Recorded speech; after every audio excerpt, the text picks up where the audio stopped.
through the Black 40s we carried on. The Germans, in their arrogance, thought the Soviet Union broken, consigned to the dustbin of history.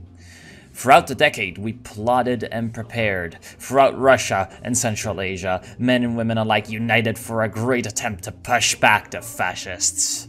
In the West Russian Revolutionary Front War, the complacent Germans suffered defeat after defeat as the armies of the workers marched west. But at the height of our success, the Red Army was betrayed by our own people. Reactionary Russian dogs and Tsarist bootlickers helped the Germans turn back the tide and destroy our overstretched front lines. And deep behind, a revolt after revolt sprang up as demagogues preached the end of the Soviet Union. Now, the nation forged in Lenin's revolutionary flame has been reduced to a few scraps of frozen land. Veterans of 20 years of endless warfare barely hold our possessions south of the Arctic Circle, and beyond our borders, dozens of warlords loot the ruins of Russia as the common people suffer in the anarchy. We have lost contact with every other remnant of the Red Army, pushed back as they were in Central Asia and Siberia. Within our borders, starving refugees barely have enough calories to maintain our rusting industrial sector. Military officers squabble with one another, reflecting the disunity that proved fatal to the Soviet nation in the West Russian War. Through all of this, the revolution endures. As the Northern Star shines above us, so must we provide eternal guidance to the workers of Russia and beyond. The workers' liberation is inevitable, a force of history that cannot be arrested by tyrants or madmen. If we do not succeed, then future generations shall remember our example. We will not stop fighting until either death or the day the blood-red banner of socialism flies anew. Comrades, onward! So, this is the introduction of the West Russian Revolutionary Front. Now, as a lot of you know, well, some of you may know, some of you may not know, but this was a state that I definitely wanted to play in TNO, and so this is like my second run in TNO as anyone. The first one was Omsk, now is West Russia. After this, probably will be enough of Russia, but you know, we'll see. We have the typical mechanics of the Russian warlords to play around with, and we're gonna get into that in a little bit. Our government is headed by Kliment Voroshilov, the marshal, one of the marshals of the Soviet Union, and we have a few, issues to deal with in the frozen wastes of the north to rebuild the glorious, glorious state that we lost, unfortunately. So, let's get right onto it. Now, at the beginning, we are relatively weak, but we have a few weaker neighbors, so that's gonna be a good thing, because if you know, there is a lot of raiding that you can do, and so having, for example, the anti-communist volunteer guard in Onega means that it's really simple to come in and get ourselves some loot with which to improve, especially our agriculture, because we have the agricultural insecurity national spirit that later on is going to play a bit of a part. So, where are we? We got the war support, fine, and we're the first part of the focus tree is structured that we have the failures of Barbarossa and the failures of Suvorov. So this is supposed to like explain to you what is Irkutsk 1. What is going on with the West Russian Revolutionary Front and what they think happened in the Great Patriotic War.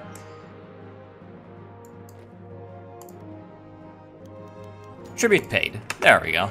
So, the pathetic reactionary White Guard has given the glorious Red Army what is its due. So, actually, We're getting already the nascent industrial base, or we're going from the nascent industrial base to the experienced industrial base already. And I have seen that it takes a long time for these little modifiers to progress, and so perhaps focusing on a single one is a good thing. So nascent industrial base goes all the way. So this is industrial expertise. Okay, of course we're gonna develop the productive forces. That's probably a pretty good idea. So we're gonna get the industrial expertise, and yeah, basically this is what these focuses are all about. And after this, I'm gonna start cutting, because there's gonna be a lot of events focused on the power struggle when, spoiler alert, Kliment Voroshilov is going to die. So here we have a toast. You can pause and read this if you want. To the brave boys of the Red Army, and the failures of... Glorious victory, comrade. The failures of Suvorov, which was the operation to evict the Germans, which did not work. We can prepare a raid against Vorkuta Collective Labor Camp, of course. The treacherous Enkhvd guards, who are not cooperating with the glorious Soviet state. And wait, why can we not recruit operative? Oh, the slot will unlock in 15 days. Okay, yeah, and of course our intelligence agency is called the Narodny Komissariat Внутренних Дел, the People's Commissariat for Internal Affairs, NKVD. That's nice. And yeah, essentially right now, Tukhachevsky and Zhukov, two of the most famous USSR commanders, are commanding their own little military districts because we are not really ready to let them, loose on one another, which is what would happen if they were to stay in the West Russian Revolutionary Front, because the West Russian Revolutionary Front fell in the quote-unquote West Russian War because of the internal fighting between all the different members.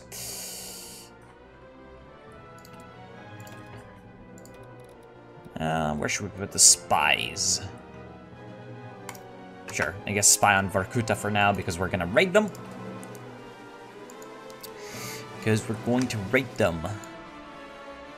Research speed, add civilian factory. Yeah, that sounds like a pretty good idea.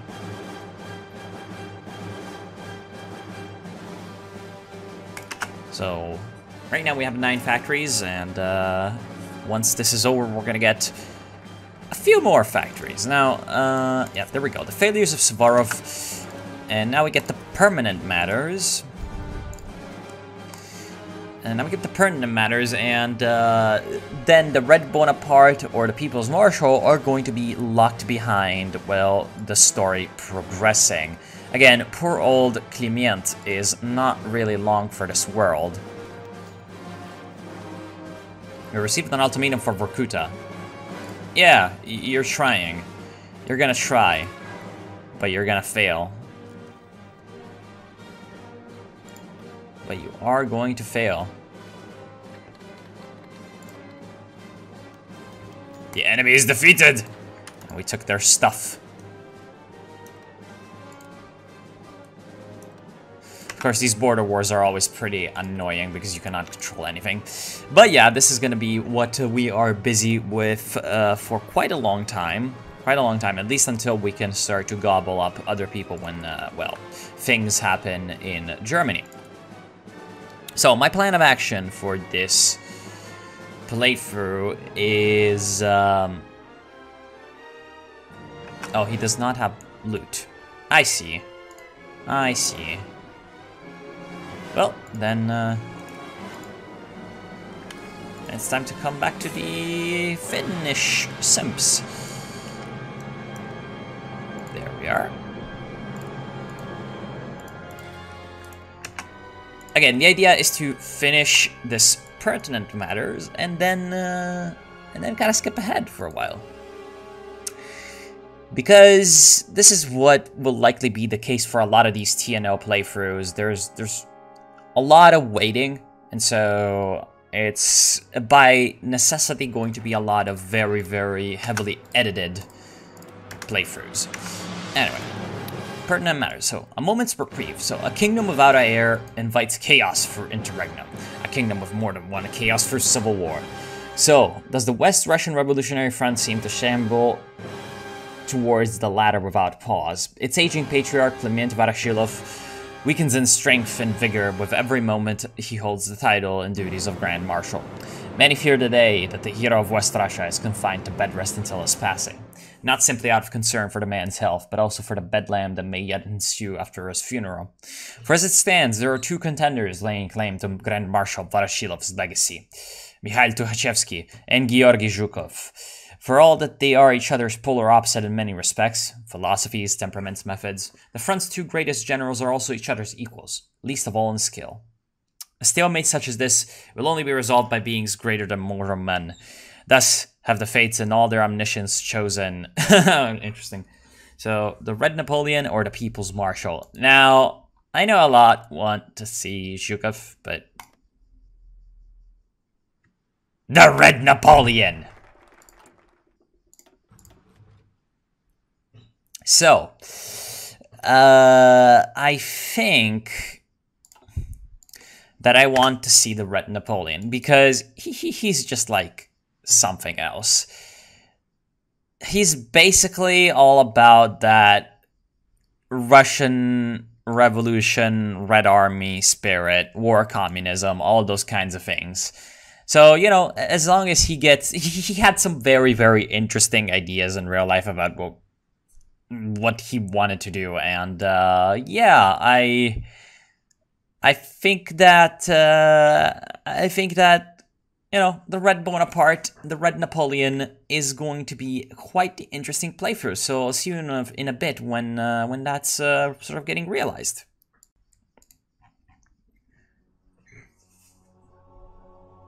During the early days of the Union of Soviet Socialist Republics, the great founders of our socialist state found itself in a need of guaranteed emergency powers through the might of the Russian Red Army. Russia came under the power of the state of war communism, where all industries went through the process of immediate nationalization. All sources of food became managed by the military state in order to avoid a famine breaking, and all men, women, and children undergoing a strict discipline in their mandatory work to produce for the militarized Soviet state. Through this period of emergency, we found ourselves united and ready to face off our rivals throughout the world. While we may have broken eventually, the system lays living, ready to be used to secure our place in the desolate wastelands of a broken Russia. Encouraging the strength of the Red Army to maintain control and governance over the front allows us to secure control over everything we need, and guarantee for our citizens a life of greatness through a life of dedicated socialism. Let all true proletarians know the Red Army's duties. The Red Army centralizes all war-critical industries under its guidance. The Red Army manages directly all railways under its control. The Red Army regulates all commerce from outside Russia. The Red Army commissions non-working classes into workers' roles when necessary. The Red Army forbids all workers' gatherings until the war's end. The Red Army distributes even our temporary meager stockpiles of food. The Red Army requisitions grain and livestock from farmers when necessary. The Red Army prohibits all capitalist activities within its borders. Non-compliance is punishable by death. The revolution continues its sacred war. Every sacrifice to the motherland is an inch each to victory.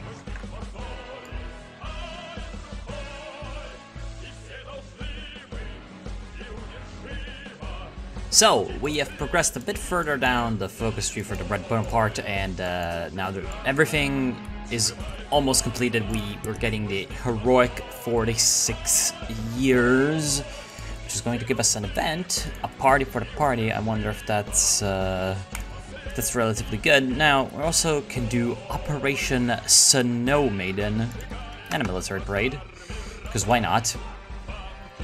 And Operation Snow Maiden is just a border war with Onega, like the ones that we have already that we have already fought quite a few times, to be honest, so this shouldn't be really any problem.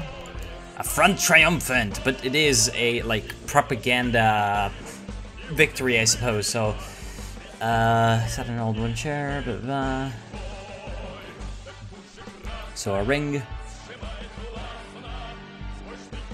Okay, so the soldiers of the front had routed the Yagan border guards and military units, succeeding in capturing border posts, men, and material with little loss of life on their own. Okay.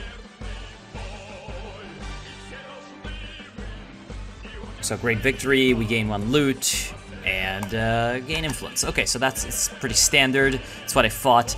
Now, there is a thing.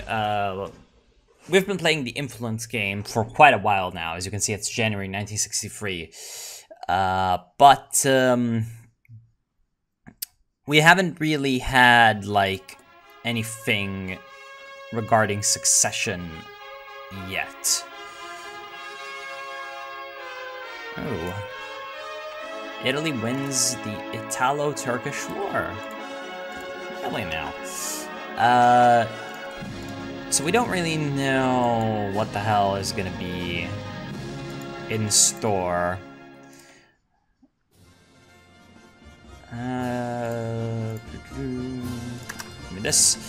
Now, I'm kind of worried that we have to do Operation Firebird, and I don't really know. This may have catastrophic consequences, so that would be Tukhachevsky's faction sort of doing underhanded shit to undermine Zhukov. I'm not sure if that's a good idea or not. Probably not yet, but I'm not sure. It might be that you actually have to do it in order to take out Zhukov. I don't know.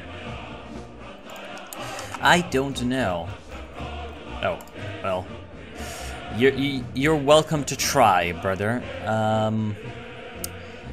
Yeah, other than that, we are about to finish this heroic 46 years. Now, this is a reference to... this is a reference to a Red Army song called Invincible and Legendary, which I believe in the first... yes, thank you. In the first iteration of the song, it was... I believe in like 1945 that it was written, and so it said, I don't remember, like, yeah, I think it said like 28 or 27 or whatever, I don't remember, heroic years, which is like from 1917 to 1945. So in that case it would be 28. Wait, mathematics. Mathematics is difficult. Yes, 28. Or maybe it was written before that and it was 25 or something like that. Anyway, it's a reference to that song. Obviously, right now we have a heroic 46 years, which is, again, from 1970. Is it from? Yes, it's from 1917 all the way to today. So, we have completed this part of the focus tree, and forward onto Dawn now just requires us to look at the agricultural situation. So, a party for the party. Oh, it's actually like a party. Like... Okay.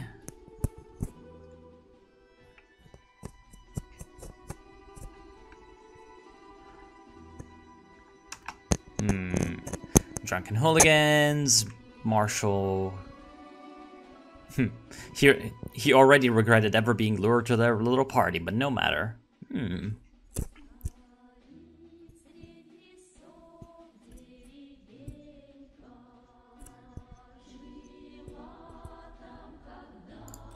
Well, I suppose Tukhachevsky is super drinker extraordinaire. Okay. Right. So he was being a boomer with everyone else. Now, funnily enough, I believe it's the 27th of February.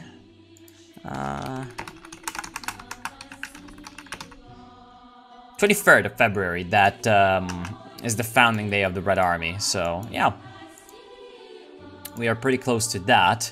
And in that case, it would be definitely the 46 years kind of shit. Alright, so we're also doing the glorious land doctrines, because we get quite a few bonuses from that, from the focus review. We get quite a lot of research bonuses. Now, there is a... so basically, what the whole gist of the Tukhachevsky focus tree was, sort of blaming some people... Wait a second. What the... No.